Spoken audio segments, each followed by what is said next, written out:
Commissioners will be conducted via both in-person and remote means in accordance with applicable law. Persons wishing to participate may do so either in person or accessing the meeting via Microsoft Teams.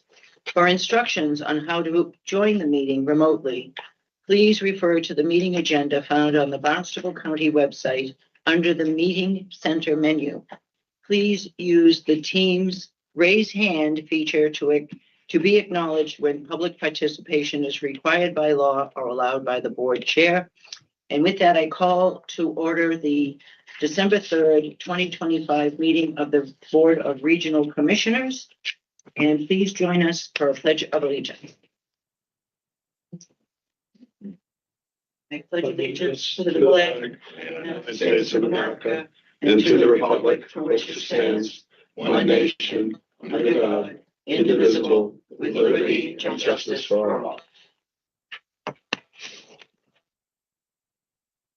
And please join us in a moment of silence to reflect on the bravery and sacrifices of all those who put their lives on the line in service to our country, protecting our safety, our freedom, and our democracy.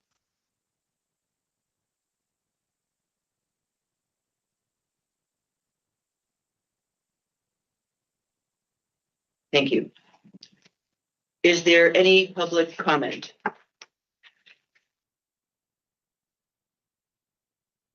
No public comment online that I can see? No, okay. Moving on, can we have a motion to approve the minutes? Madam Chair, I move to approve the regular meeting minutes of November 26th, 2025. And I'll second. All in favor? Aye. Aye. All right, moving on to general business. First on our agenda here is a report from the County Health Department. Please come up. Bring Bob with you. Good morning. Good morning, Commissioners. Jay Gardner, Director of Health and Environment. I'm joined by Bob Collette, the Tobacco Control Program Manager. Morning. Good morning. Mr. Handels. How's our smoking going? Well, this program is easily lost in the large portfolio of programs, whether it's seasonal influenza, COVID, certainly, and other programs, and this can quickly fall to the wayside, but it actually can't. We need to make sure the leading cause, right, of disease, cardiovascular, cancer, COPD, a number of different things. This fight has gone on, public health battle, since 1964. The Surgeon General, Luther Terry, put the warning label onto cigarettes, and we certainly have made progress. But when we talk about a campaign, 60 years later, this continues, and it's for our youth, our marginalized populations, right? Some communities that are vulnerable, that's where that effort continues. This is a state-funded grant. It's an opportunity to educate you on this, but really it's our responsibility now, as I'm working with Bob, and he's going to lay out the work that he does, is to make this more comprehensive and multifaceted. The state funding allows for compliance checks, retail education. We fortunately have the opportunity and, quite frankly, the responsibility to expand that to proactive education for the youth into schools. We have community health educators that are going to be putting this out to the schools in a number of different ways to proactively educate, because the saying being the problem with smoking is starting, right? Remember back from the 90s. Well, that mantra needs to continue. The youth are 20% of our population, but they're 100% of our future, and making sure that we educate them, because the tobacco industry, the lobbying, the tactics that are pushed back on us to say that these flavored tobacco, the e-cigarettes are they're the safe alternative to tobacco, and that's just not the case. It's unproven. There's nothing scientifically or medically positive that we can say. It's been proven. The science has been proven, but we're working with a very highly addictive substance, and that campaign needs to continue. Bob has done a wonderful job. He serves all the 15 communities here on the Cape. I'm going to let him talk about that, and maybe if you have some questions on what are some other things that we need to be doing, because we're going to expand this beyond just compliance checks and just retail education to community education. I'll turn it over to Bob. Sure. So I have some information for you. Good.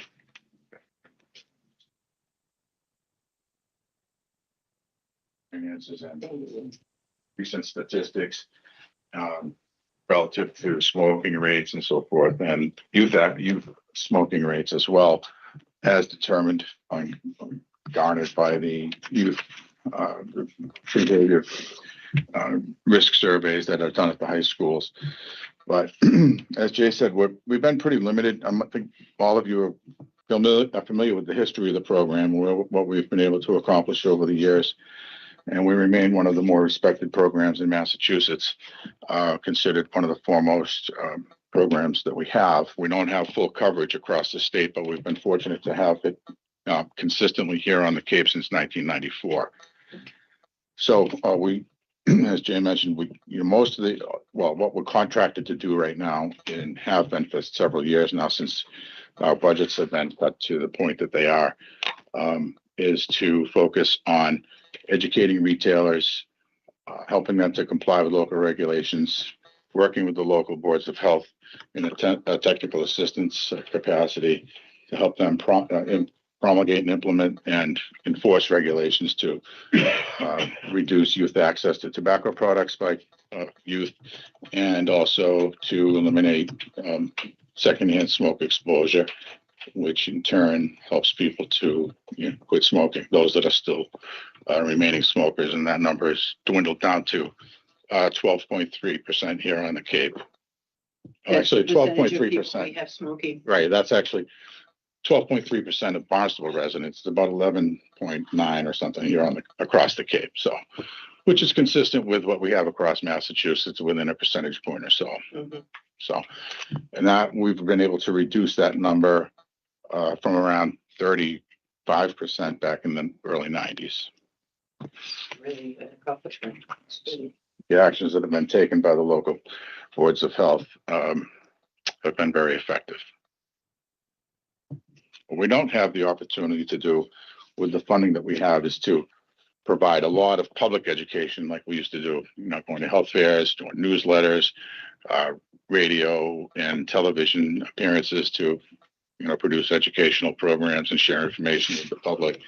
We're just not funded to do that anymore, and it's not, it's not part of our work plan that we have on an annual basis from the state. I have a question. Do you have a question? Yeah, just a couple of things. It would be nice to have an advertising campaign to try to lower the percentage of people who smoke, especially kids, even more. But I know as soon as you do that, the industry is going to start to scream and claim that you're making, if you said tobacco use was dangerous, or that it's, that vaping is just as bad as smoking cigarettes, you'd get a flurry of lawsuits and stuff like that. So, although I don't want to discourage you from doing that, but, it seems that, when I was growing up, everyone smoked, and all the adults smoked. And then Right. You go into a house and somebody would be smoking. Now it's very, very rare. I don't think I've ever, most of the people I know socially don't smoke. No, You can't smoke you can't smoke inside. If you're in somebody's house, they'd object, and I don't blame them. even people who smoke mostly smoke outside. It's very rare. But, and also, that was one question I had, but the other question I had is I see in your literature, you're not allowed to carry over funds year to year. Is that right? No, during COVID, they allowed us to do that. Yeah. And then DPH put a stop to it. So, we're really at a really bare bones minimum right now. I'm a one-person operation. Right. I've had one person that would help, for the past, say, 15 years or so, but before I had to, lay her off a couple of years ago. But then carryover wouldn't be an issue if you're up against the budget constraint anyway. Right. Well, some of the carryover would allow me to fund that position where she was on as a contractor to help with inspections and all that. We have, upwards of 375 or 380 stores within the region. And the program extends beyond the 15 towns here on the Cape. We also cover Plymouth, Wareham, and both islands. Oh, So it's quite a huge geographic area. It requires extensive travel, as you know. Mhm. So, and the way the DPH likes to have us do it, and it's actually requiring it now. It's not to be in every, not to do all of the inspections in one community on a given day, because we go once a year to each retailer for a routine inspection, and then we go back within 3 to 6 months to follow up on any violations. And the same applies to compliance checks. So we check every store once a year for illegal sales, and if there is a violation, then we go back again within 3 to 6 months, and then if they sell again, we go back another time within 3 to 6 months until the problem is corrected. But you know, there's a heavy emphasis on retailer education, so we do a lot of that. And we always lead with education. We're not strong arming anybody here, and as a result, it's been very effective. Our efforts have been effective. You know, and we have great relationships with all of the retailers, save one or two who just don't want to play along all the time and don't like to be, you know, guided by somebody else as to how they should be doing. There's always. Yeah. So, but for the most part, yeah, it's overwhelmingly support, you know, a great relationship and partnership, really, because most of them are very good about not selling to kids and following the rules that are required by the state and the local boards of health relative to product placement, signage that's required, and requiring IDs of people who come through the door, that sort of thing. So, not selling flavored products. Right. Yeah. So, Are they still heavily available, flavored products, no. the vaping? No. Vaping, even flavored vapes are not legal. They're not legal now. No. So they did do that because they were. Right. Under state law, then anything that can be smoked or vaped cannot be flavored. See. So there was some confusion about that when the state law first came into play, and that was 5 years ago. And almost every town has amended or their regulations to at least meet the statewide minimum standard. And so there was an extensive education effort required to help retailers comply with that. So it took a couple of years, 2 or 3 years, to get them all in line with the fact that you can't sell flavored vapes, even if they don't contain tobacco. Some of them without nicotine, or they have THC in them. We're finding some of these other substances out there, kratom, that are problematic, but they think that they can sell them even if they are flavored. So, or for a while they did anyway. To me, it just intuitively looks like a chemical that they've done, you know, and there's not even a tobacco, you know, if you're going to go straight tobacco, bad enough. But with all the additive, that's part of the problem with cigarettes. And now it looks like this is just the straight additives that you're smoking. And, yeah, like, why are you doing that? That's a great point. And, you know, it leads to another topic, another area that we're really dealing with here is the FDA has recently authorized the sale of certain vapes and nicotine pouches. And the nicotine pouches are the emergent problem. They've been a real problem for a few years with the young adults. And now a lot of young people are using them in larger numbers than they vape these days. So, but the problem is most of them, there are only 5 products that are authorized by the FDA. So we're going to be working with the boards to have the retailers remove those that are not authorized, because the state law requires that you can only sell products that are compliant with that. So a lot of those are the flavored products that are out there. But the problem is there's been no analysis or evaluation of what these products contain. They might say they only have 6 milligrams of nicotine in them, but you know, who knows? And what other chemicals and constituents are in it, we just don't have any idea. So it's a public health threat for sure. And so the boards realize this, and we're going to be acting on that very soon. What is the cost of a pack of cigarettes today? Upwards of $20. Some of them, like, you know, what an addiction. Yeah. You know, if you smoke a pack a day, that's $20, 15 to $20 a day. Yeah, I've seen them. The highest I've seen is like 1980. They're not quite ready to cross that $20 line yet, but I'm thinking next time I go out to Nantucket, I might find that. That's a pack of for a package of cigarettes. A pack of cigarettes. A pack of $20 now. Yeah, I remember my father gave me a quarter. Going up to the store I was and gonna getting say, a everybody- pack of Luckies. I remember when they went up to $2 when I was a young kid, I and was my real- parents both real- smoked, of course, like everybody, and they were like, well, I'm quitting. Of course, everybody was saying they were gonna quit when they went to $2, but Right. it didn't happen. No, the It- Surgeon General did it for my father. Yeah, That- good. That's when he said, oh my God, yeah, we're a family of hypochondriacs. So- And the smoking rates are higher in the low income communities. So Oh, right. the financial, the burden becomes even, is, That's yeah, right. is multiplied, I right? know, Right. I know.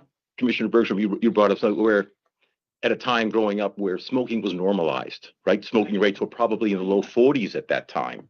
I can remember when I worked in public health, I'd come home, my clothes smelled like people had ashtrays on their on their desks, right? You would give it an ashtray on an airplane, things of that nature. So we've moved in a direction, but the job isn't finished You know, yet. I was surprised that we took a trip to Ireland, 25 years ago.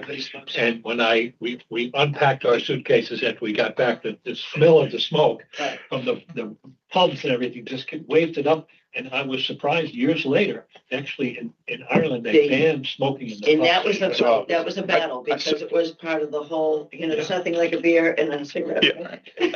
Well, I- We were all back there I at some I point. think I might have shared with you at that time that we have the work that we've done in our program, specifically here on the Cape. When we went smoke-free as a state, after the Cape became the first geographic region to become smoke-free through the work that we did from 1994 until That's a 2003. really, when you think about that. Yeah, so when that happened, the health commissioner from Galway, Ireland, came to visit and spent 3 days with me and another gentleman who was working very closely with him, a tobacco grant from that was held by the sheriff's department. And we traveled around the Cape and spoke to several restaurant owners, restaurant workers, and other employees of places where smoking was allowed, had been up to that point. And they, with the information that he gathered here, and then did a similar little tour in Boston with the program director there. He went back and declared Galway about 3 weeks later that Galway would be smoke free, and then the rest of Ireland followed suit. So that's something I think we can also wear as a feather in our collective Right, caps. right. Yeah. Might have to bring the mayor back. So what is the budget situation in your department for this service? Is that, are you going to work totally on the state funds, or you're asking for more? Or? No. So Okay. it's an austere budget. What I'm presenting and letting you as commissioners and the community to understand, we're going to augment this program with the PHE grants, things of that nature. We can do community outreach. We're in the schools with educators. It's incumbent upon us to deliver this message, not just to the retailers, but also to the students and out into the community in a number of ways. And we're going to have to get creative and innovative in that. The funding isn't there, but we have the resources to be able to be innovative and creative to deliver that message. It's important. I put this item on, and I asked Michael to put this on because of the Great American Smokeout, right? The third Thursday in November, and that passed. Media used to pick that up, and that was very important. It came and went, and no one saw that. People have gotten the message, but there's new people. And that's on just, Earth all the this is time. ongoing all the time. And Ray said it made it into our newsletter. We have it on our website. Bob does a great job. He works with the municipalities, but there's more work to do. And it was just simply, I don't want to take too much of your time. I know you have a capital budget to be talking about, but it's important that you as commissioners and the community understands there's an ongoing effort, and the threat is real, and it's important, and we take that responsibility seriously. People don't know it's an addiction until it's an addiction. It's a highly addictive, right? And, Right. in the beginning, it's your kids. And, Well, but all of a sudden, it's like, you have to have, it's a craving. And now it's an expensive craving. I think you should always emphasize, the financial hardship it will give you. I mean, hopefully that does deter some addiction Yeah. for new kids coming on. Right. It makes it tougher. You're right. And we need to get creative on how we reach them. But to your point, in public health, we look at that. You have a cigarette on Friday, you have a cigarette on Saturday, you're addicted by Monday. Right. That's exactly. how that works. I know. And we have to make sure that we combat that to be proactive. If you can predict it, you can prevent it. We're going to work in that effort. Right. And yeah, this is why we know that 96% of all tobacco users start by age 21. And so because the brain isn't fully developed, they can't make rational decisions. They think it's cool, and they have that sense of immortality. I can do this now. It'll be fine. The kids always would say, well, I'll quit when I get out of high school, or I'll quit when I graduate from college or whatever. And then it I doesn't, needed because to as study. you said, yeah, I mean, within 2 weeks, you're addicted once you start using this stuff. And the problem now with the pouches is they do think, just as they did with the vapes, they think that it's safer. It's and that- natural. It's natural, that, it doesn't have all the chemicals that cigarettes or raw tobacco have in it, which is true to some extent.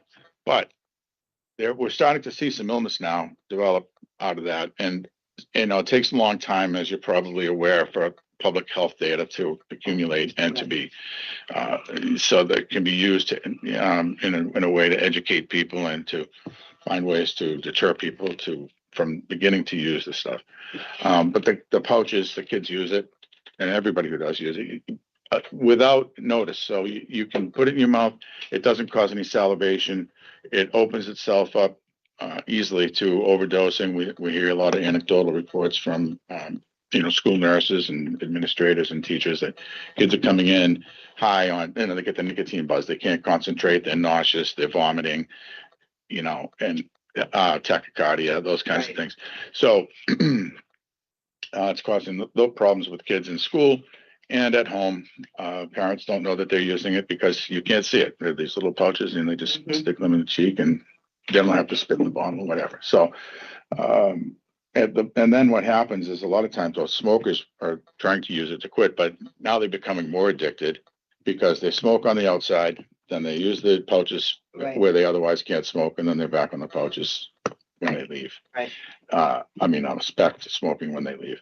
So it's not very helpful to most when it comes to that. And it's certainly not FDA approved as a smoking cessation tool. Right.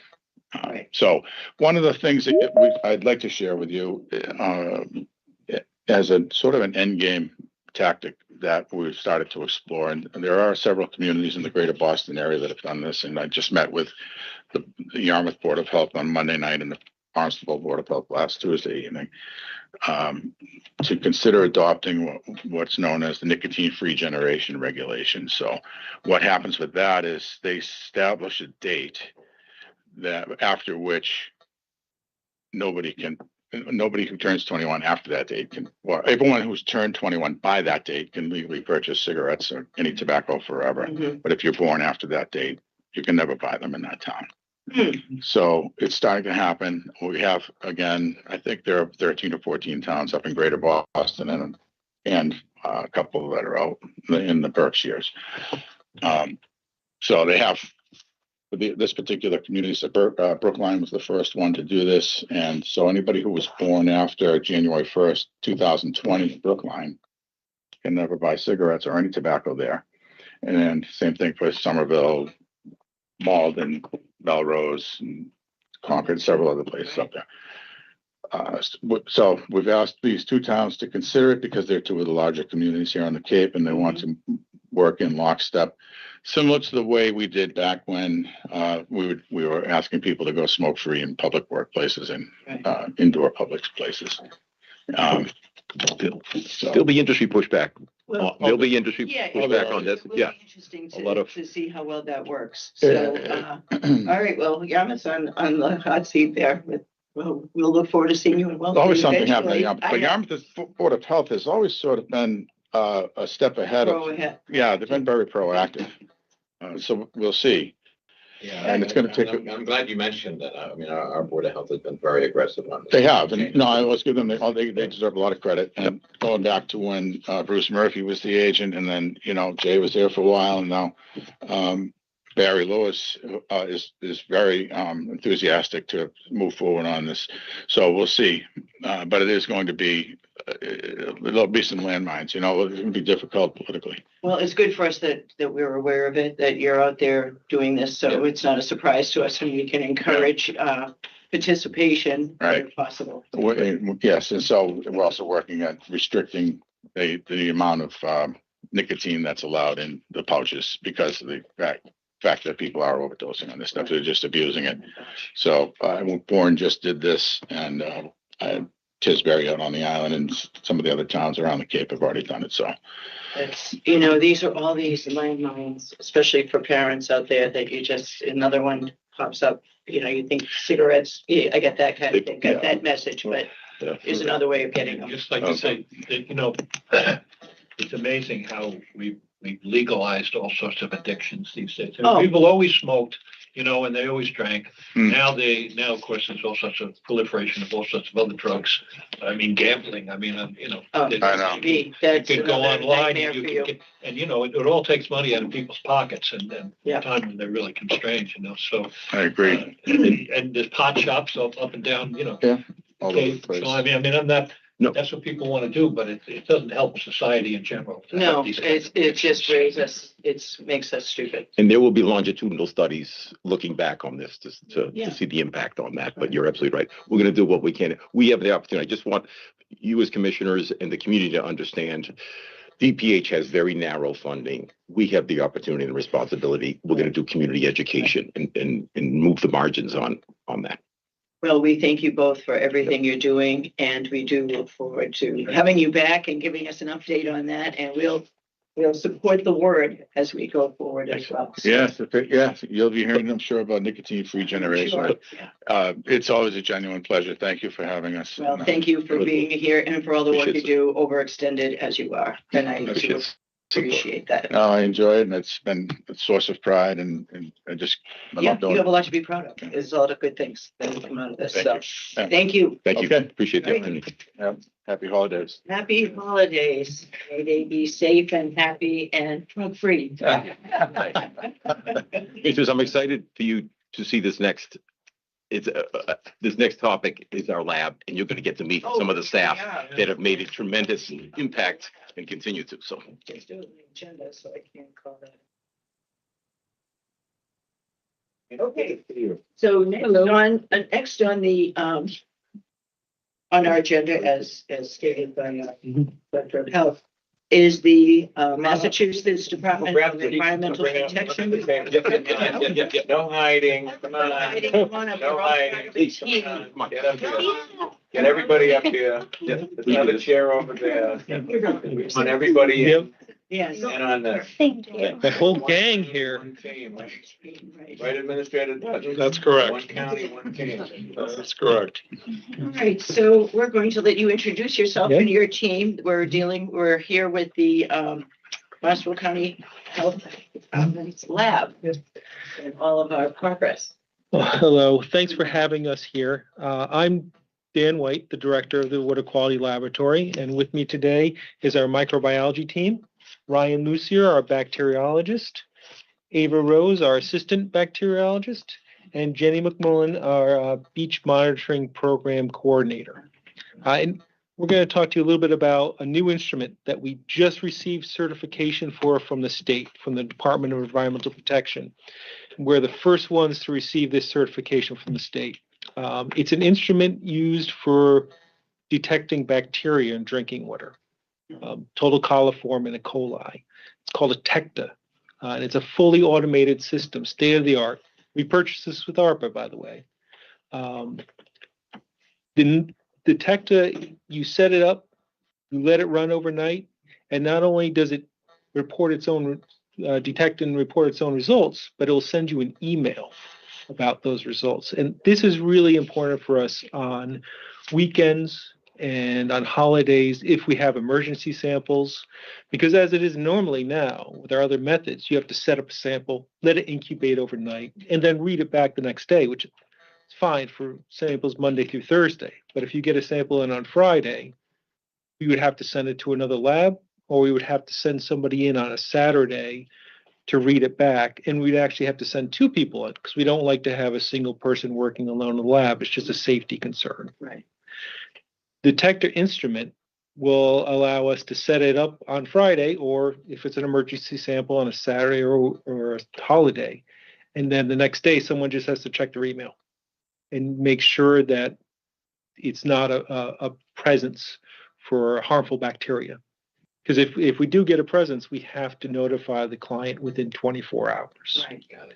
So it helps us a lot. And sending samples out to other laboratories, we lose control over them. Mhm. You know, we have to rely on them to contact the client or contact us to contact the client. And it's just not the best policy. So this is I don't think you'll find any dispute over that. No, Yeah. No. yeah, we're very happy. We and I got to give the credit to the team. They put together, flagged this new piece of equipment when IDEX showed it to us, had a demo come out. They gave us a demonstration of it and really did the application process and got this through. And like I said, we're the first ones in the state to do it. Congratulations. Thanks. We also have this has applications for the beach monitoring program. So it's capable of doing the beach samples and getting an enumeration, which would prevent Jenny from having to come in on a Saturday to read back, or emergency samples. You know, when there's a beach closure, they're very excited to get results back so they can open it again. Right. And during the summer, that's important. Right now, the state doesn't recognize this method for beach samples. It's going through the EPA.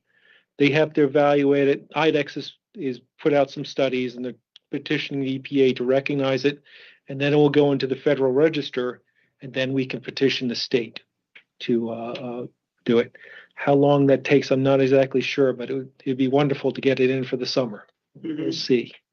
We'll see. You know, that I was thinking of the beaches immediately Mhm. because, you know, sometimes it is a steal or it's just something that you pick up and you have to close that beach and they're like, you know, it's really, you Yeah. know, I've been in that experience. So I feel for you if you're the one that has to make the call to say you're going to close your beach, especially on a 4th of July weekend, which is going to happen to me from Orleans when I was first commissioner. But anyway, yes, Ron, You know, you're chomping at the bit there to say something here. one of the best parts of about being a commissioner of public officials when you get to see the results of some of the things, the decisions that you made, you know, and some of the work that the employees have done.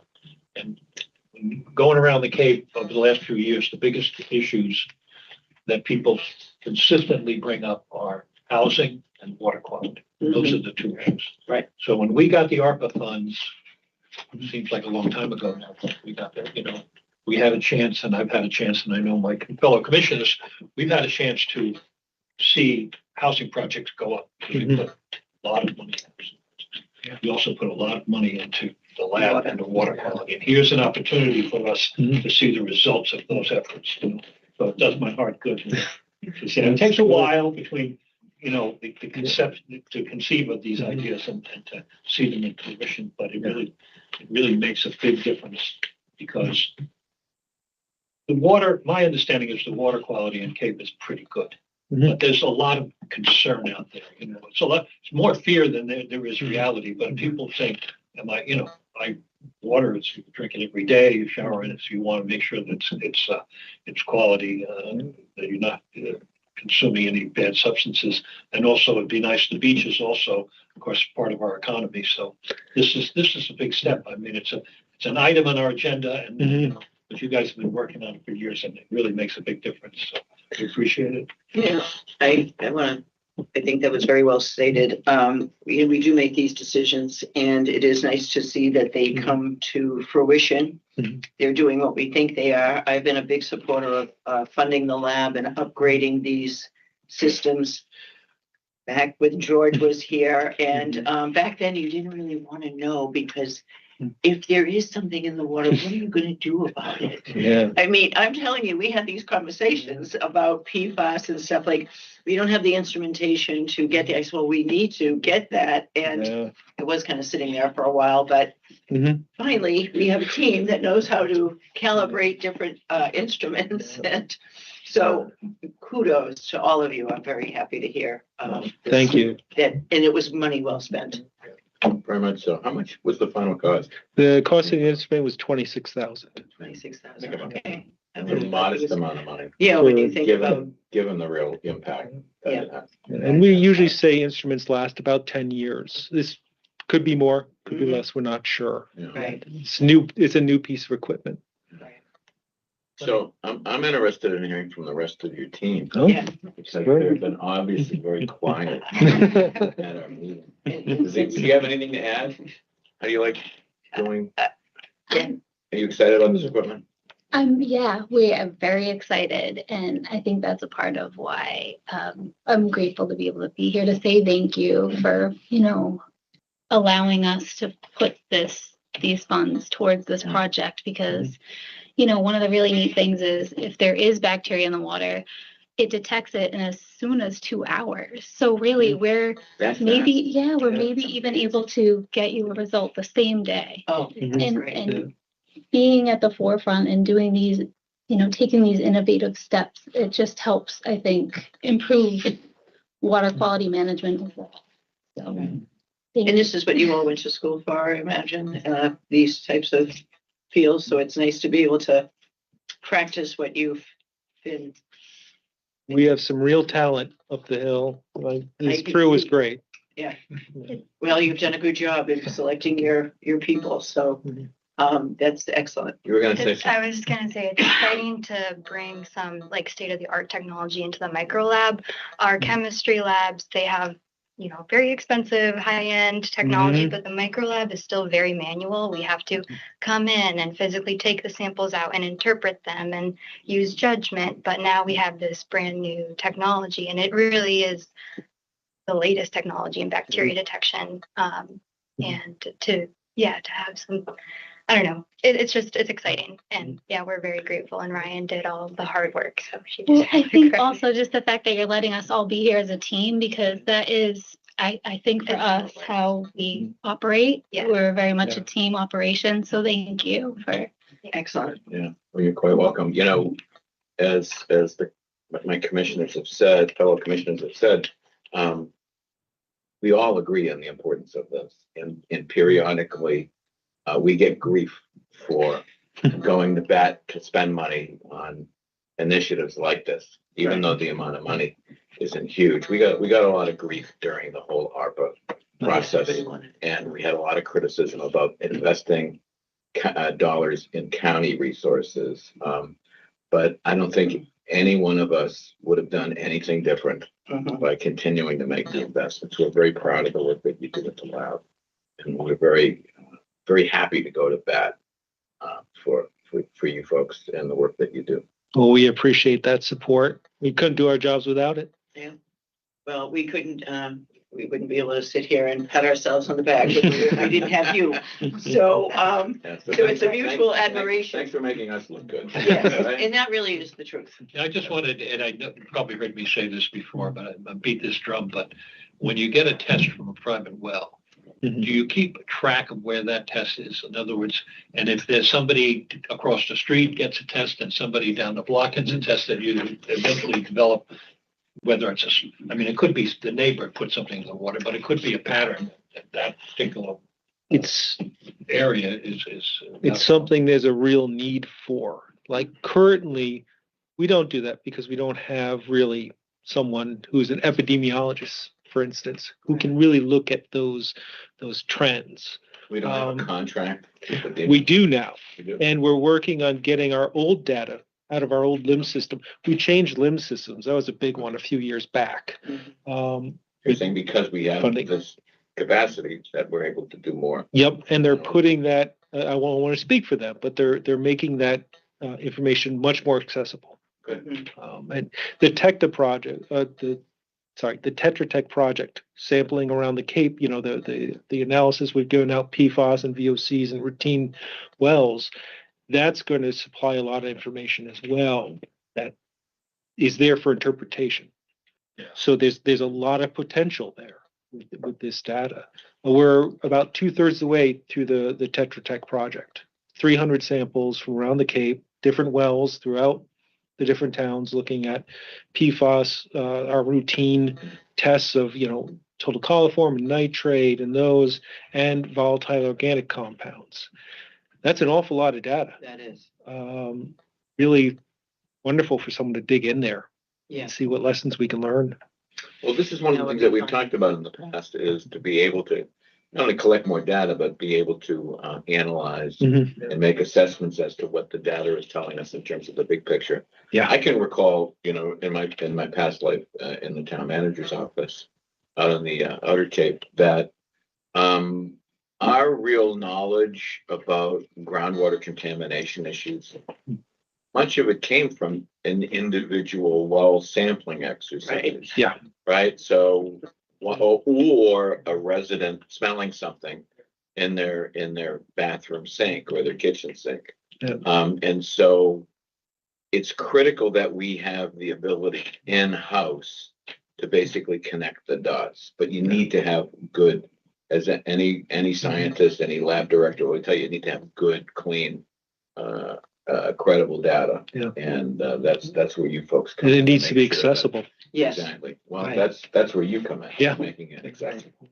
But I honestly think that once you do that, we because the Cape is developing and changing, Mhm. and there's so little we know Mhm. about the extent of our pollution issues. right. Yep. And people often think that we have a ton of information about where groundwater contamination might be, or plumes might be, or threats might be. The reality is we don't know nearly as much as we would like. Yeah. And so that's why this foundational work at the lab is so critical, not just to the county, but it's also critical to our mission of protecting public health. We have to be the ones on the front lines. We have to be the ones doing the aggressive work. You all need to tell us the things that we need to do to support you so that you can continue to sort of stay at that high standard that we want to maintain.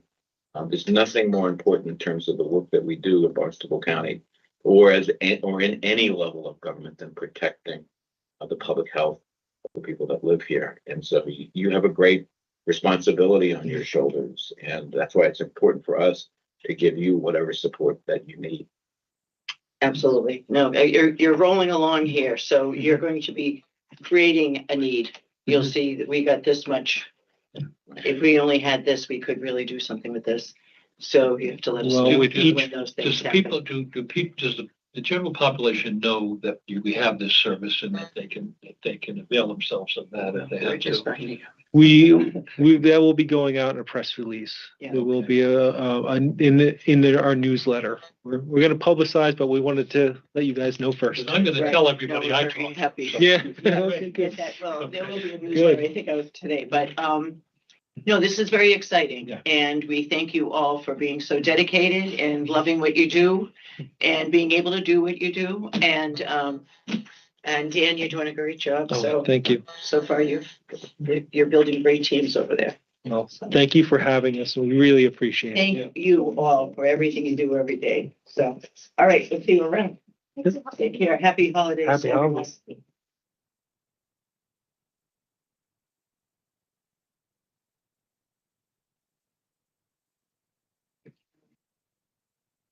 Oh.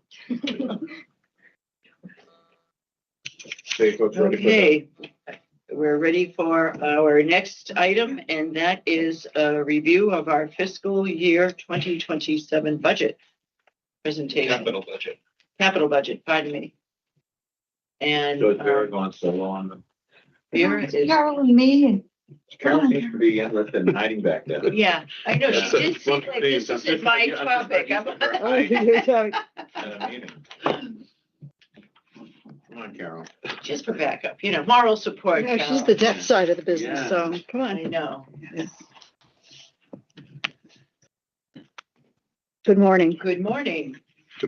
Could you introduce yourself? I'm Vera Harik. I'm the Assistant County Administrator. Thank you. I'm And Carol Capola. I'm the finance director and Yes. treasurer. thank you. Okay. Opening words of wisdom?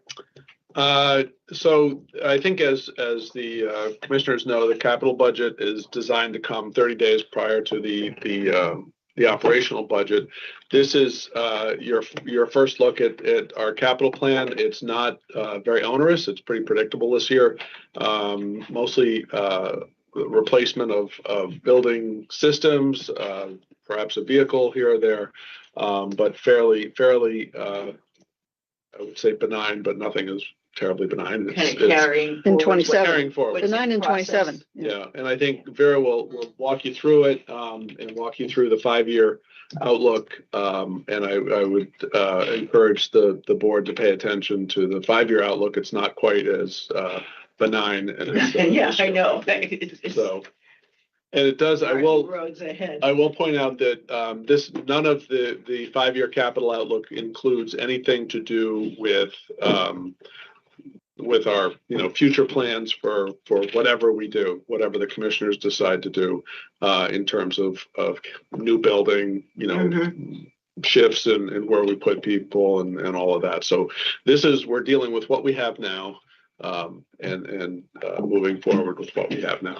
All right, let it go. Good morning. Good morning. Let's go. Get this working. Thank you. So there's a bit of a delay. Apologies there. So this is the 5-year block of time we're planning for is next fiscal year, which begins July 1. That's fiscal 27, and then the subsequent 4 years through fiscal 31.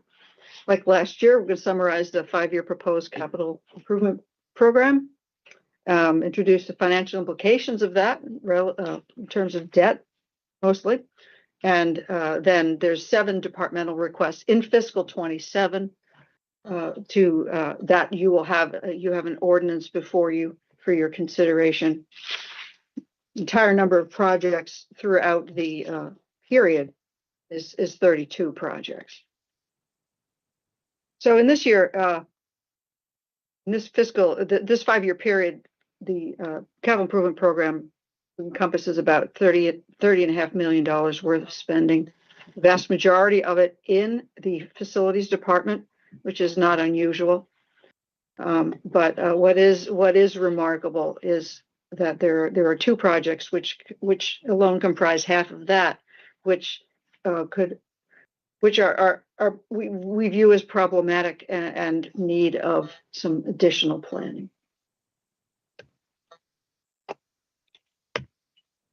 Here's a summary of this. I'll be zooming in a little bit on this.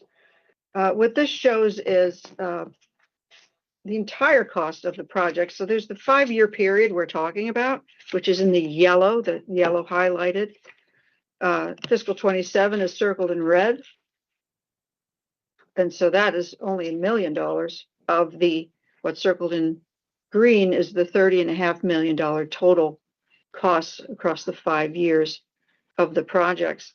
I've also got in there the total project cost left of the red circle, and then prior year appropriations. So some projects have been on the books for a while, and in fact have prior appropriations, but have yet to sort of reach the stage of moving forward. Also, importantly, with regard to facilities projects, we have the courts, which are our tenant, and we have a lease with the courts that provides for reimbursement of expenses. And so you'll see in the blue, the far 2 right columns there, possibly difficult to read it from the screen, but it's in your budget books there. I'll just refer you page. You have a capital budget book in front of you, and the pages are referenced as well if you need. The reimbursement amounts for the 5-year capital plan, fully 20 million of the 30 million over the 5 years. And then reimbursement amounts for all told 32 million, which would lead one to think, well, I mean, you're okay because these large costs are going to be reimbursed. But the problem is the cash flow, management of the cash flow in the interim. Right, by the time we get that money back. Yeah, and we'll get there. So in fiscal 27, as I said, there's 7 projects, 2 departments, 7 projects. Facilities department has almost $1 million of it. It's relatively small in fiscal 27, but if you look just to the right of that red circle in the lower bottom, the total fiscal 28 is where some rubber starts hitting the road with $18 million, fully $6 million, and then across the 5-year period, it we have escalating costs. This is associated with courts related projects. So in fiscal 27, in the ordinance, you see relatively simple 7 projects, about $1 million. Carol, I'm going to pause. Carol, if there's anything, or Michael, that you want to add at this point? I don't know. Okay, so across the 5 years, 32 projects, that's circled in green there. The $30.5 million cost. Again, I've circled the facilities department budget portion of that, 30.2 million, say, of that total amount, the vast majority of the spending in the facilities department. Spending on what? Well, of that 30.5 million, more than 16 million of it, over half of that, is on would be on 2 projects that are necessary renovations at this time. The renovation of the first district courthouse for $3 million and change, and the second district courthouse, $13 million, coming to 16.2 million estimated for expenditures for the period. Now, again, reimbursements to that very close to the full amount out of our outlay. The problem is we have to front that money. We have to spend that money. And in order to, and we have no recourse but to borrow the funds, basically. Here I have a question. So we borrow the funds, knowing that somewhere in the next 5 years we may get reimbursed. And the funds, the loan has interest. Do we pay that interest, or does that get reimbursed as well in the final analysis of things? So the county is completely responsible for the debt, which is principal and interest, but the trial courts would be reimbursing that interest. Okay.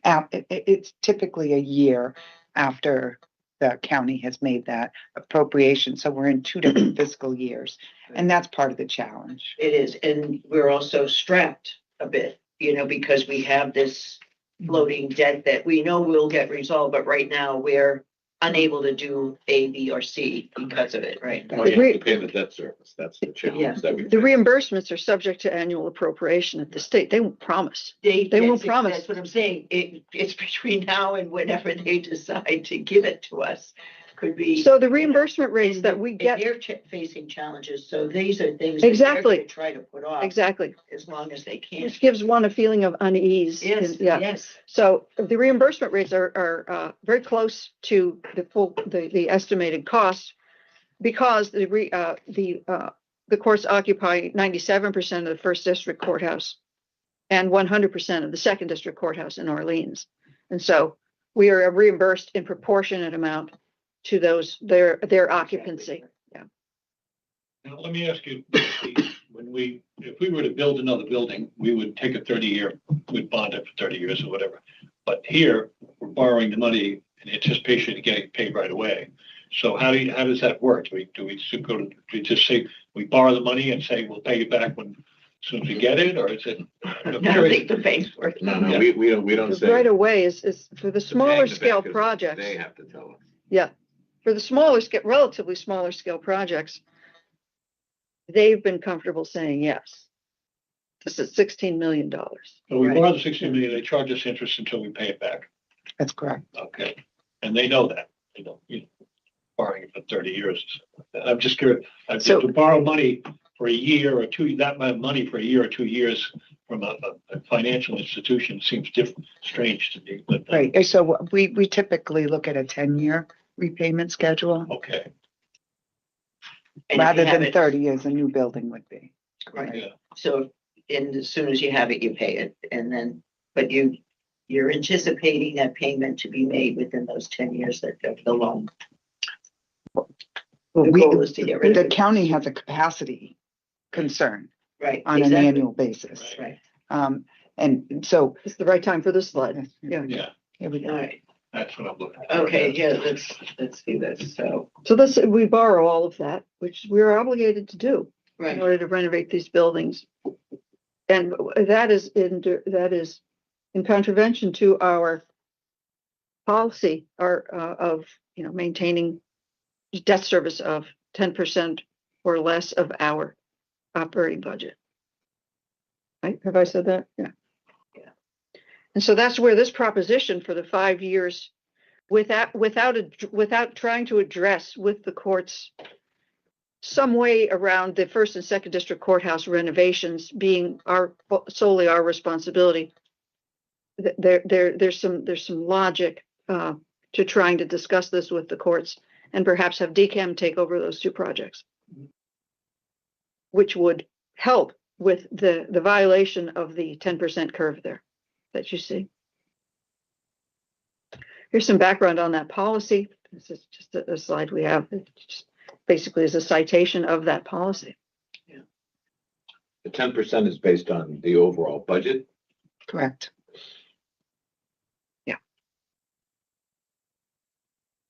Questions on the And foregoing? I think for the record, it's also important to note that financial policies have been positively reviewed, and one of the reasons why we got an increase in our bond rating. Right. So I'm trying to tie these all together Yes, because right. they all relate to each other. Yes. So you certainly run the risk of a degradation in your bond rating if you exceed Exactly. Principal and debt payments of more than 10% of your budget. Exactly.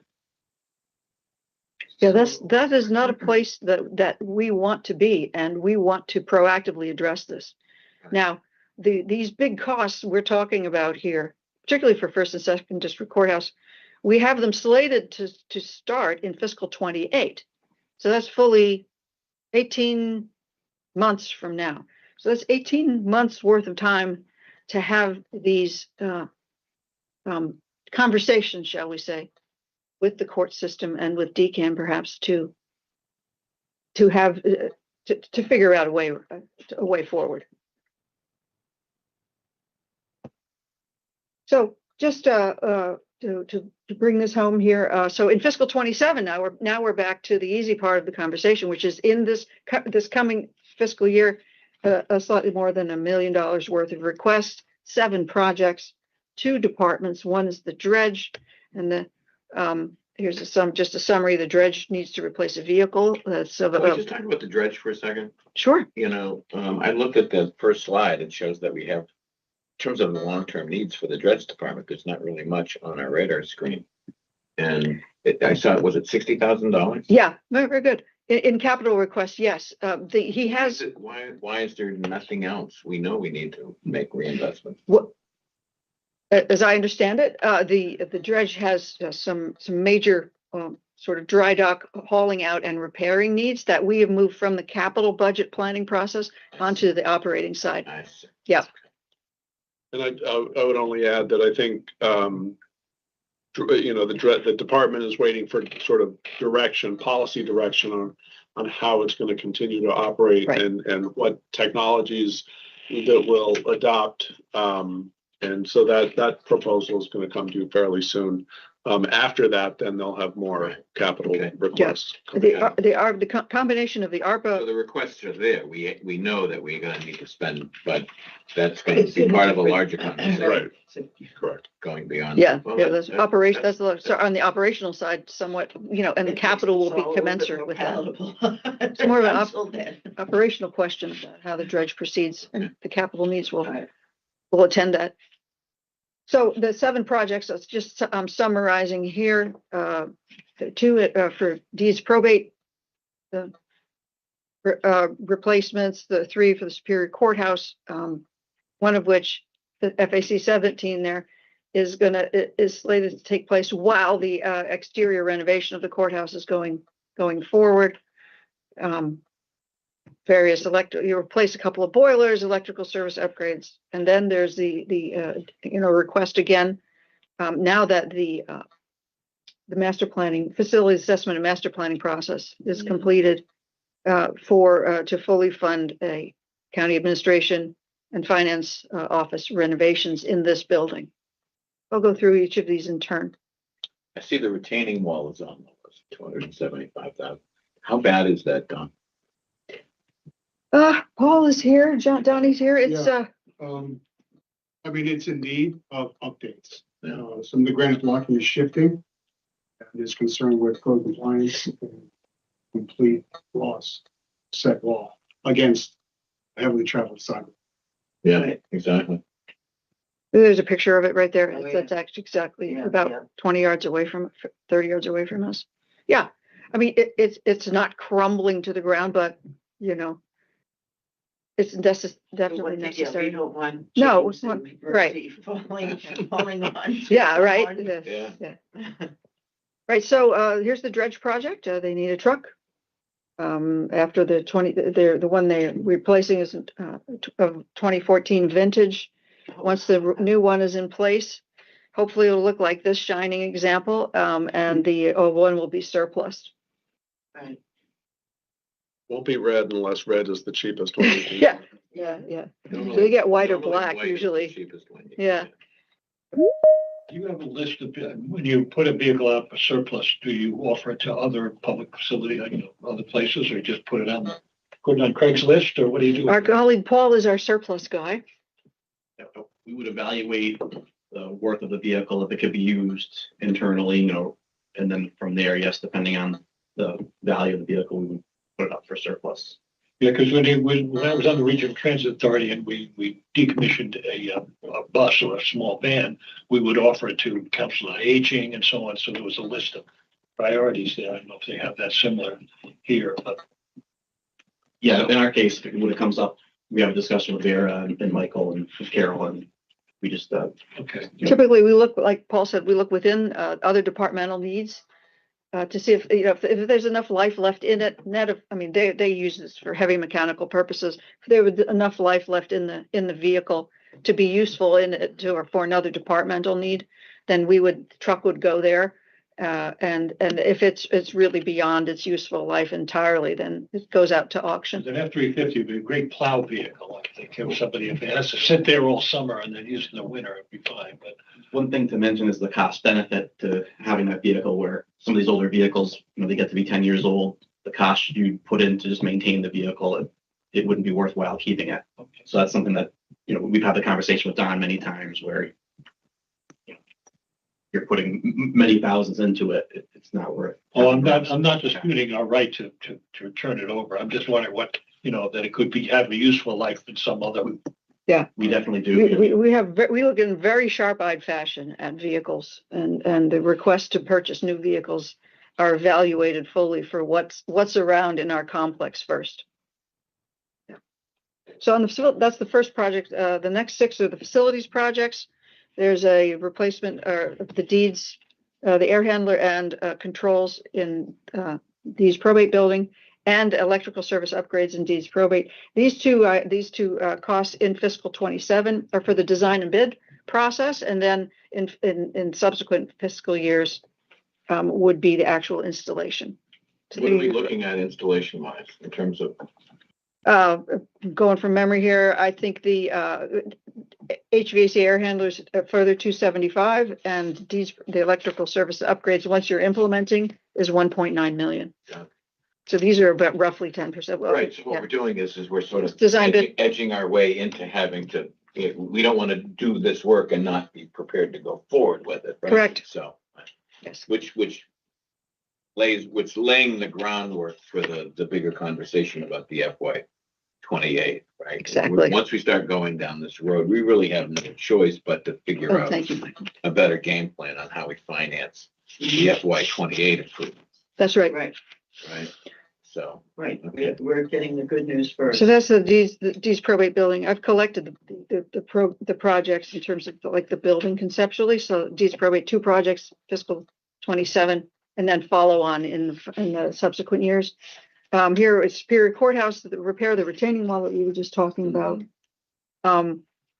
2 boilers need replacement, and then again, it's an electrical service upgrade. And these are the cost of the replacements or the cost? The cost of for projects 3 and 4, that's the actual cost of the project. And then again, in 5, this is the design bid cost of a further. So the deeds probate electrical upgrade and Superior Courthouse electrical upgrade, same basic price, 1.9 million. This is in fiscal 27 falls the design bid costs. In your budget books, there's full.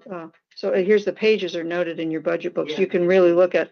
There's some design drawings with regard to the ancient wall, or the wall Well, I along think it's 6A. good with everybody here, sometimes for me at least, it's helpful with everybody here to be able to ask questions. Absolutely. And details here.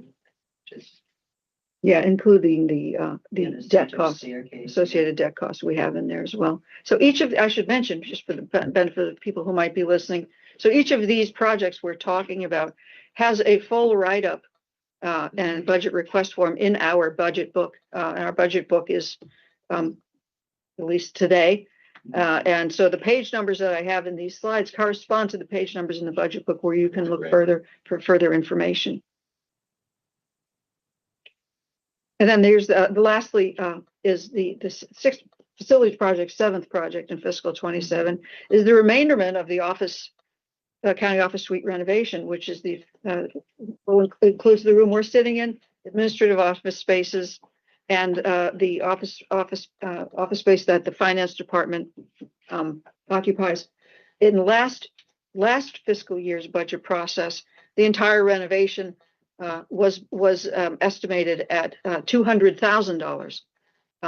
We proposed that the entire renovation to be authorized last year through the budget process. That request was cut down to $50,000 to only look at the ceiling in the finance department. And pending the outcome of the Gensler Facilities Assessment and Master Planning Process report. So now we have that report. And in fact, the report does assert that the renovation of the entire space is recommended. And so now we're back with the remaining $150,000 of the original $200,000 request, plus the 9% cost escalation. So it's got. I don't think enough people are aware of putting a project off, what it does in terms of your costs. Yeah. And I think that's something that we may need to sort of hammer home with the folks up on the Hill, is that every year a delay is very costly. Right, to them and to us. And exactly. And again, it's not like we have a lot of wiggle room here. Now, the total cost of this project will be $209,000. Well, you know, and so here we are back at a appropriation request process as we're required. Yeah. So that's the presentation of the capital budget at this time. For FY27. For FY27 and the capital improvement program for the 5 years. 5 years. And so there are, as we discussed, the weighty issues surrounding.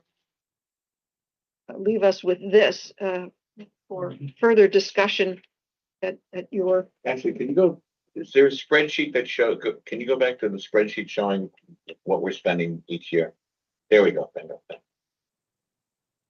Now on the FY29. FY30, FY31, did you touch on all of those projects? No. Okay. No, I mean, can you just characterize generally what those are? Well, I mean, they're the vast majority.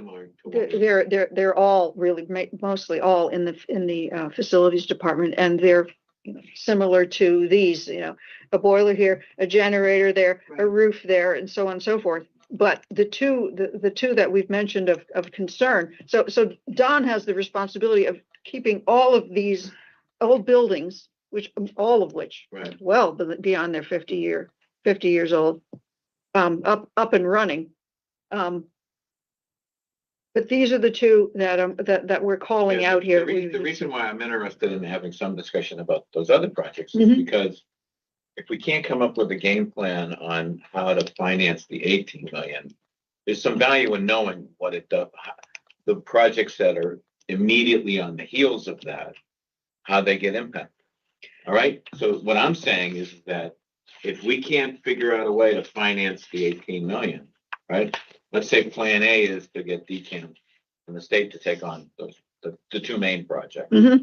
All right. If we can't do that, then it bottles up these other, what I would say, critical capital improvements that are needed in fiscal year 29 and 30. Yeah, I mean, these That's two the point large. I'm getting at. Yes. That this all ties together. We can't Absolutely. solve that. It delays our ability to get other things done that are critical. Which is why we are where we are, because when the county had no money, capital expenditures just we're over there. I mean, maybe a truck was needed, this and that, but as far as building improvement, it just didn't come on the radar because we couldn't, it wasn't possible. Well, And we're- now it's even, I'm not saying it wasn't possible. There wasn't the ability to see through it to get there.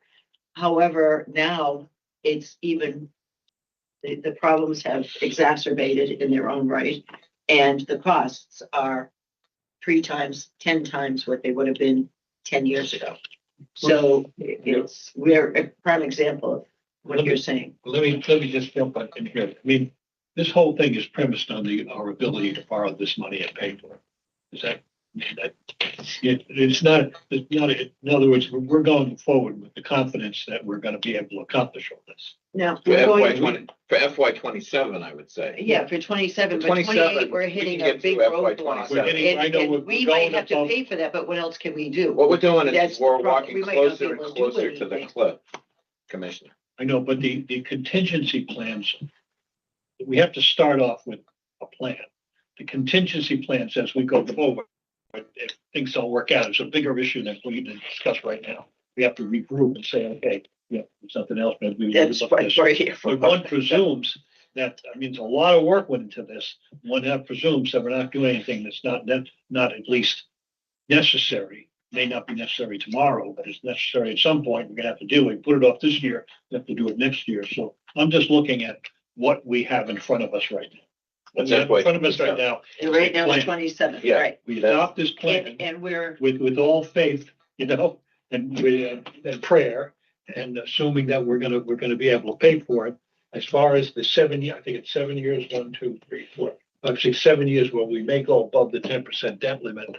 I mean, we're gonna have to deal with that. What I'm Well, saying, Commissioner, is we go. can't pay for that. we can't. We don't That's have the problem. money to We do don't have, so what we're saying is after this year, what are we gonna do? And we have a lot of big, hard decisions to make coming up. One option, option A, is to convince the state to take on this.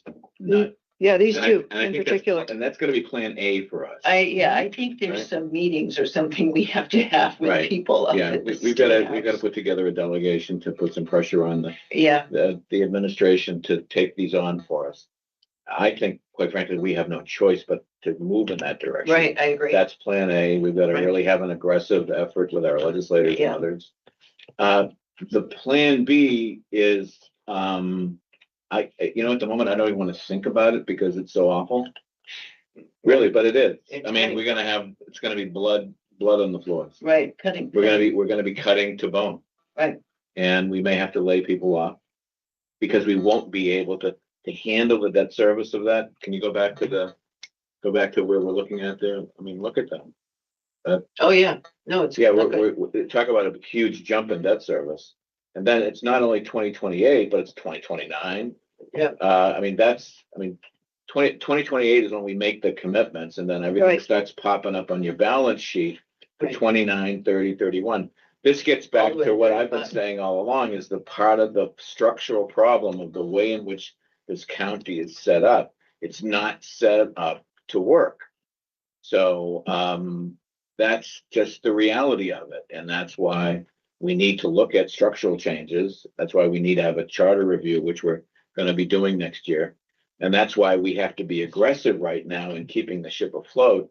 We have no choice but to work aggressively with our legislators because, I mean, we're creatures of state government. Our ability to borrow, our ability to spend, our ability to get access revenues is all based on state law.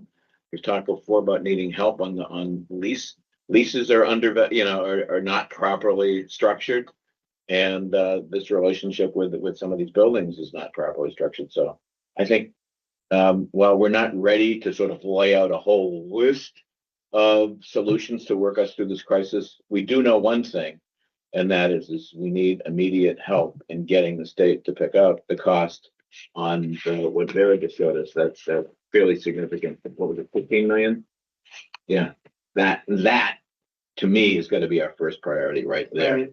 The other thing that we have to do is we have to start thinking about with our funds, with our some of the sort of free cash as we call it in municipal government. we need to start sequestering that and putting it in our capital stabilization.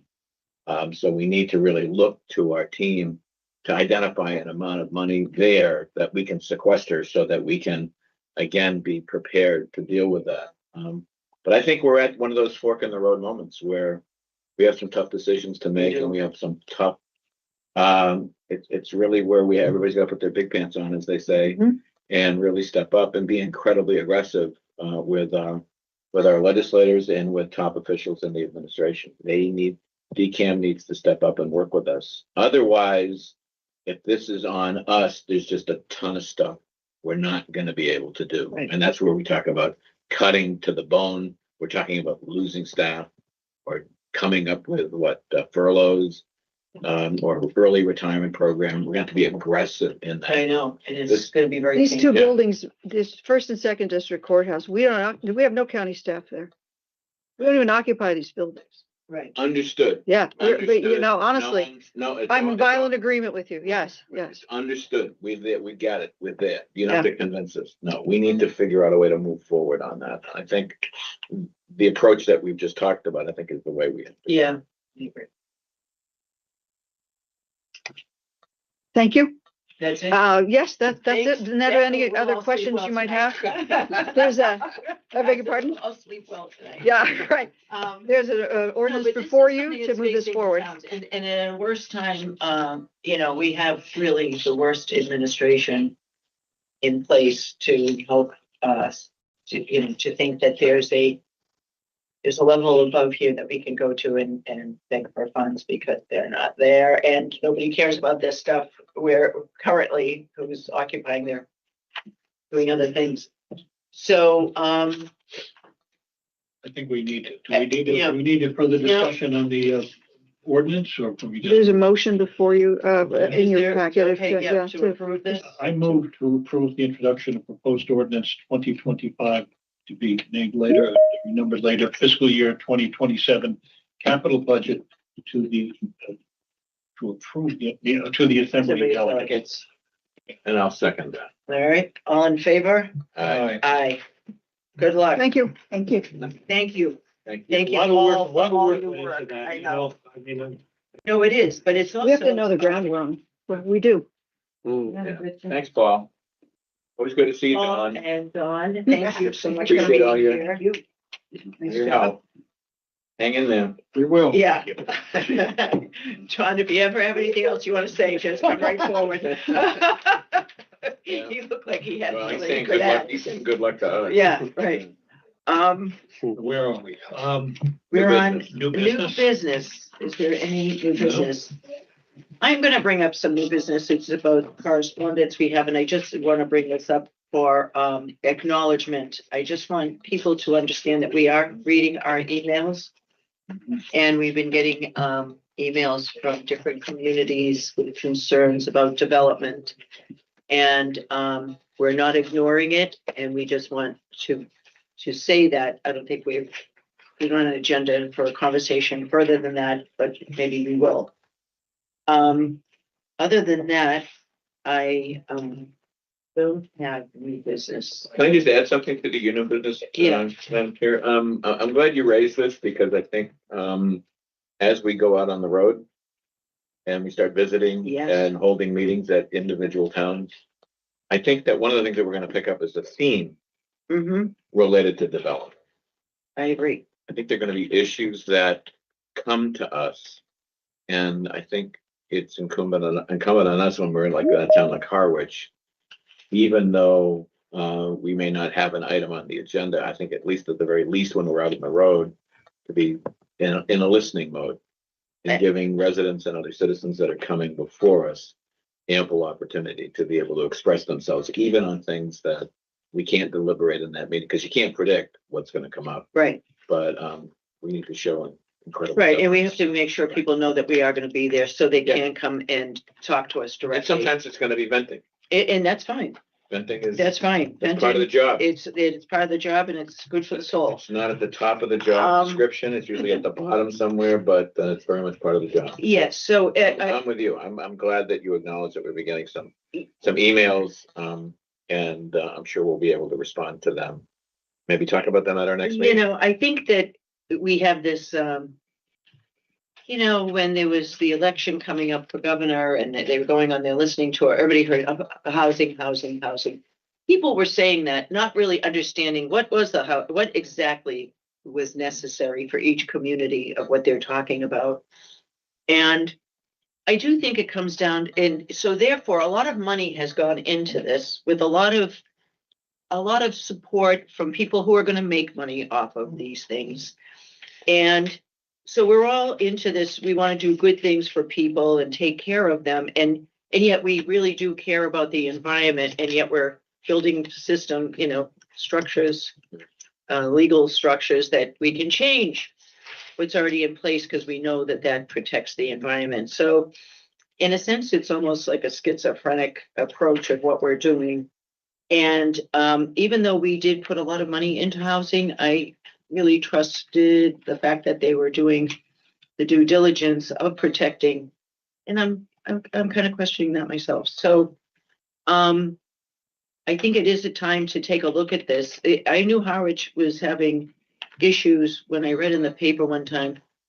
They're having us restrict water here in the summer, and yet they're proposing all these developments. I mean, is there a justification for this? So right there is a good, you know, that's a good question. What are we doing?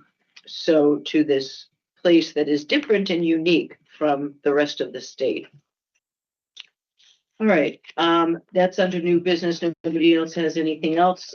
Commissioner's consent agenda. We have, Ron needs to make the first motion. Ron, you have to make the first motion, Okay, and it's as it's listed. yeah, I move authorize the commissioner's consent agenda items 8B through 8H. Nope, nope, Wait a minute. nope, I we're move going authorize like the that. commissioner's consent agenda item 8A as listed on the December 3rd, 2025 agenda. And I second. All in favor? Aye. Aye. And I abstain. Okay. Okay, Yeah.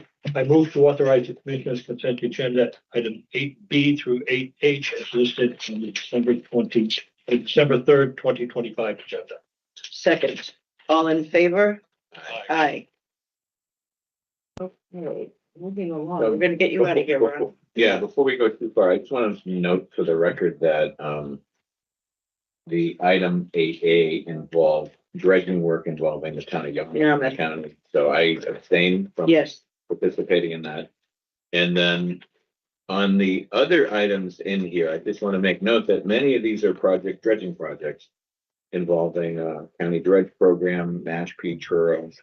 I also excited to see us doing some more support for the beekeepers. Here, we Yeah. take good care of our bees in Barnstable County. We try. So I'm glad that we're leveraging county resources to help the bees. Yes, So I just want to be down on to the our record. smallest. I want to be on the record for that.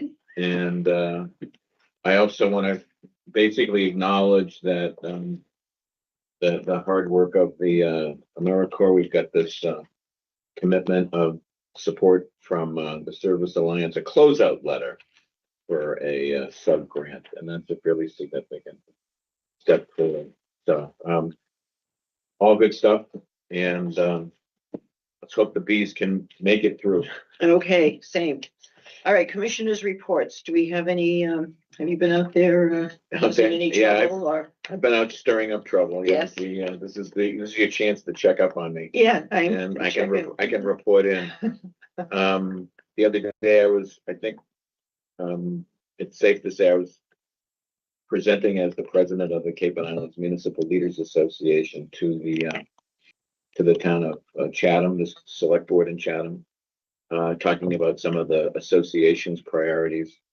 And I just wanted to just note that they too are concerned, as we are, about the absence of dredging funding in the governor's budget. And I think that there may be some value. I know Michael's had this conversation with the town administrators, but I think there may be some value in encouraging the managers and the towns to actually write letters to the governor's office.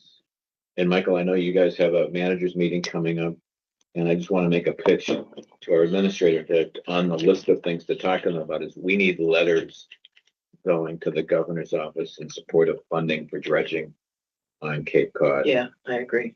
As you know, some of that money comes back to us to sustain our dredging program. Which in essence goes. Yeah. The question is, I mean, if, you know, the governor's budget is is a request to the legislature, so, I mean, I would think that our delegate, our, you know, county delegates, our representatives and senators would be ones also want. Well, my recommendation is the first crack in the budget process is to make sure that you don't have a problem. Right, That it's in the budget. The right, governor requests it. That's at least solves one part of the problem. right. Yes, it would be helpful to weigh in with the legislature so that they can keep it in there, but I'd love to start off the budget process with ample money in there Right, for dredging. We seem to go through this cycle every 10 years where they take the money out, the money disappears, and then we scramble and fight and scream for more dredging money. And there's an administration, maybe one or two administrations down the road, they finally figure out that, hey, listen, this is something that we have to do. Then they put the money in. And then another administration or two goes along, and then they forget about the importance of it. And then the cycle starts all over again, right? So let's just get in the habit of urging our governor's office to make sure that when they submit the budget in February, that it has dredge money in it. Well, the way to do that is to convince them, and it wouldn't take too much convincing, that every dollar that we don't spend on dredging means that the towns have to spend $2 or $3 on getting it done by So themselves. you're saying that won't be trouble convincing the governor's office of that? Yeah, I would say that the people, you know, like the municipal leaders associations, other groups are saying, if you don't pay this, you're going to dump the expense on us, and that expense is going to be considerably more. Or else, you know, the people who own the yachts are going to run aground. We can always write another letter if you want to draft I something. think it would Commissioner. be good. Yeah, I Right? think it would be good because the more they hear that, I mean, this is an economic development situation as well. I mean, this Right. is part Well, of the economy. And that's the reason why it got Charlie Baker's administration started putting money in the Into it, budget yes, is because because he the was economic convinced. development people Right, thought it was an important thing to yeah, do. so that's another angle to go in on it and remind her that Yeah. Charlie did that. Now, because We had the she economic does try to development pick up the people good come, things. we had the economic development officials come through here a couple of months ago to make a tour. Did you get flagged on that at all? No, Yeah. All right. Well, we want them, we'll get them to come and make another tour. And we can Yeah. put dredging on Yeah. on the list of things list. to do. That's what I would recommend. So on my list of things, dredging, I want to highlight that. I think we're all in agreement that we got to make more noise on dredging. Mhm. Commissioner Bergstrom. And obviously there's no other, I don't think there's any place on Cape Cod that, you know, needs dredging more on a regular basis than Chatham. Right. Between Stage Harbor. We have been shoveling sand against the tide for generations. Yes. You got Yeah. it. You got it. So I just wanted to report on that. The Cape and Islands Municipal Leaders Association is meeting, our next week. meeting next Friday, the 12th. And we'll be talking with school superintendents about the challenges that they're facing and what's happening with enrollment. What's the latest on I that? know, So that should be an interesting one. So I look forward to seeing you there next we Friday. will be there. And that's my report for today. Any reports, Commissioner? No, I have nothing. Excuse me, I will report that we were invited as a board, a select board, to a meeting with Damian Archer, who is the CEO of Outer Cape. Now, Outer Cape has facilities in Harwich, Wellfleet, and Orleans. For historically, it was the only health clinic on the Outer Cape located in Wellfleet. And then they built the Provincetown site. And then for some reason, they did build this Harwich site, which I think, well, who am I to say anything? But regardless, what he was saying is that, you know, it was really sort of a fiscal outlook of what their operations are going to look like in light of federal cuts. And, you know, Outer Cape and all of Cape, since I did a lot of healthcare assistance, the majority of people are on Medicaid here, and we are going to be facing a big disaster next month when people are either signing off their health care because they can't afford it, or going without food because they can't afford that. It's because they have a health care bill. And there's a lot of talk about this, and really it's just about reinstating these reimbursements to a system that doesn't work perfectly anyway. And it's unfortunate that members of Congress do not want to get together and actually solve problems. And I'm talking about one party in particular. They're great at breaking things up or pointing fingers about other things, but they don't know how to come up with a plan. And that's not good. So they're under a lot of duress. I think he is, reaching out for assistance, but, the towns are under the same duress. So you can see a big capital campaign happening just to keep these buildings in existence, these services, never mind adding more. So that's one thing I went to, and I did just want to give a shout out to, I reported this a little bit before the meeting. I went to a community dinner last night at Wellfleet. They do this during the winter, so to kind of alleviate loneliness and build community once a week. And they have a very special designated table for the AmeriCorps kids, and they really celebrated them and make a big deal that they're there. And so they are very appreciated on the Outer Cape. And people were telling me all the things they did. And I said, I knew people who didn't know who I was. Yeah. I'm like, yeah, I know. And I'm happy to hear it all. I think AmeriCorps has better poll numbers than any. And rightfully so. So, anyway, they're out there really slugging. Anything? They're having a good job. They're doing a good job. Yeah, they've already stepped up, and it's early in their I think, thing. Ron, when you run again. Yeah, gotta push that AmeriCorps too. AmeriCorps and nature. There's I'm sorry, we can't talk politics. so much to explain as far as whether running or not. Yeah. All of us have the obligation to explain all the great things that Barnstable County does. Exactly. It's tough. You're going, people have so much on their mind these days that they can't really dig into all the things that local government does, but it's important. And I think if we bring it down to what directly affects their lives in a positive sense, we can get the word out that Barnstable County is alive and well, and hopefully will be throughout the capital budget or not. Right, Okay. exactly. Okay, so now upcoming business.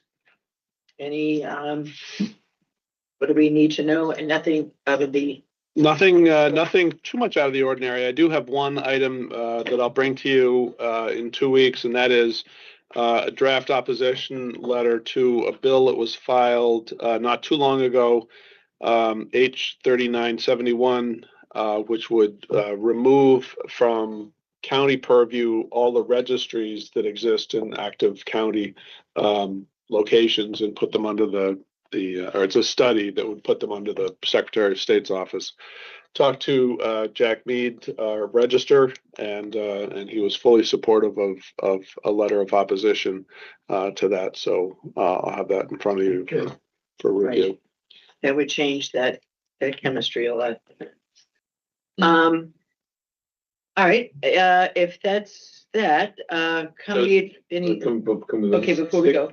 Yeah, I just want to stick with our next meeting agenda. So our next meeting is for December 17th. Right. Yes. And I wanted to make sure we're going through the agenda that we can. Yeah.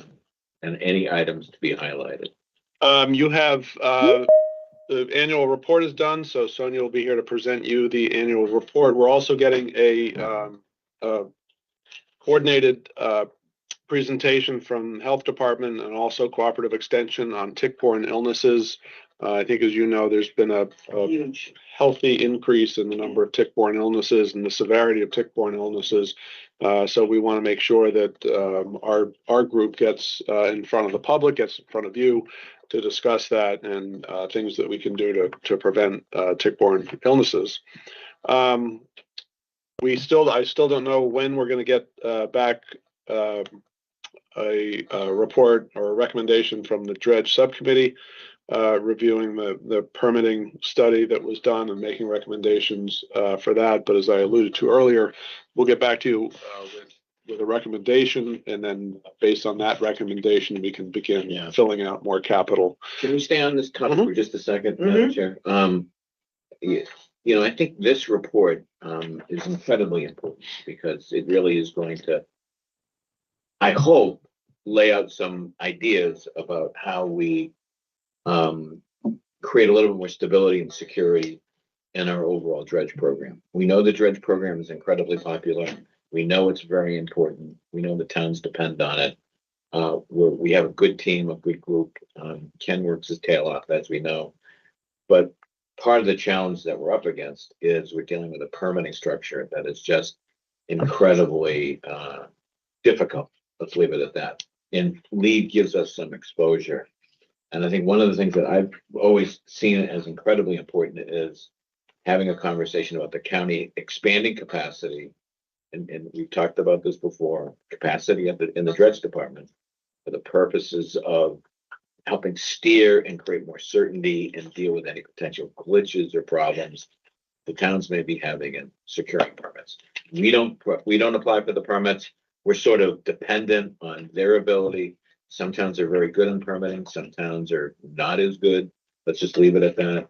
And to me, having someone bird dogging the permitting process on behalf of the county is ultimately in everyone's best interest. So I'm looking forward to those recommendations. I also believe further down the road, and I know this is probably not the time to be talking about this, but I honestly believe with the increased emphasis on resiliency initiatives, around the country, that the county dredge department plays an important role in resiliency. And I think we're going to have to take yet another look at capacity at the dredge program so that we can evaluate how much we want to be involved in a shoreline protection program, right? Where we work with the state, identify some borrow sites offshore, so that we can find ways to help nourish and build up beaches in certain communities where the rate of erosion is pretty significant. And the community has made the decision that they want to do shoreline protection, right? Because the reality is going to be, as communities deal with increasing erosion problems, they're going to want to do something. They're not going to be able to build huge seawalls or revetments. And the only options that will be at least given any real serious consideration will be dredging and shoreline protection, putting sand on the beach. Well, we're in that situation right now. So, but the point I'm getting at is that we will need to consider even adding more capability to manage that. And we're already doing it well with our dredging projects to date. All the dredge material that we pretty much pull out goes on the beaches. We work well with the towns to do that. But what's going to happen is there are going to be times where we get asked, can you come out and help us, dredge or pull sand from a spot? And the state in the past had one time looked at having borrowing spots and borrowing sites. Yeah. And so, I've suggested to the Dredge Advisory Committee and the CZM people that this should be a state initiative. The state should put money into it. They should lead it. We should identify potential borrow sites off the Cape where sand can be mined, so to speak. And that's the term they use, mined, and then brought ashore. Because in many cases, the sand that is mined actually at one time was on the beach. And I think we may need to be studying that and evaluating that. So that's just down the road. But we need to make a decision soon on the dredge department's capacity and capabilities. I think there's an urgency there. Yep. All right, moving on to administrative reports. Just have a couple quick items. Just to let the board know, I'm meeting with stakeholders on the composting initiative next week to sort of formalize and finalize a relationship there for the next step of engineering and permitting. Also appearing soon in front of the Yarmouth Select Board concerning the burn building and turning over the burn building. The burn building is almost finished. thankfully, and I think the Chiefs Association is ready to take it over and hold trainings in it. We have a little bit of work to do to get live fire into the building, but other than that, it's pretty much done. I think, as you know, the budget process has started. Departments are inputting their requests as we speak. And that's what I have for right now. All right. I have a couple items for the Yes. for the county. There was talk about the League of Women Voters doing some Oh, kind of yes. informational forum. Is that this Monday? There is yes, I talked to Lynn Pluffner earlier this week. We're taping on Friday. And it's designed to be just purely informational. What does the county do? How did the county come about in its current structure and governance? And what does the county actually do? And it's not designed to be a political debate just yet. That will certainly come when we if and when we have an elected charter commission. But this is just to provide information about. So it's just going to be you. And you. Oh, and me. Okay. And John Ullman from the Assembly and Christy Senatori from the Commission. I just hope that at this forum, there's plenty of time to actually explain what the county does. That when I saw the original material, it was like 5 minutes on what the county does. It takes. Beth Albert and I used to do meetings with select boards when I chaired this board, and Beth put together a really good PowerPoint presentation, and it would take 15 minutes just to kind of go through it. The towns loved it. In fact, Warren, for a while there, when Beth was here, they invited us to come by at like every year. So that I just think that PowerPoint presentation was well done. And like I said, it took a good 15-20 minutes just to get through what we do. So hopefully this won't be just a quick gloss over of what we do. But I think if we really want to educate people on what the county is up to and what it does, is we got to give ample time to that. The 5 minutes or 10 minutes that I saw in the program is totally insufficient. I do think that there'll be plenty of opportunity for us between now and November of 26. There'll be plenty of opportunity for, even if we do it internally, to Right. tape a presentation. So this is not a public meeting. This is just this interview session that will be put on the airwaves. Right. Correct. At some point down the road by the Right. league. Yeah. Right. Yeah. Okay.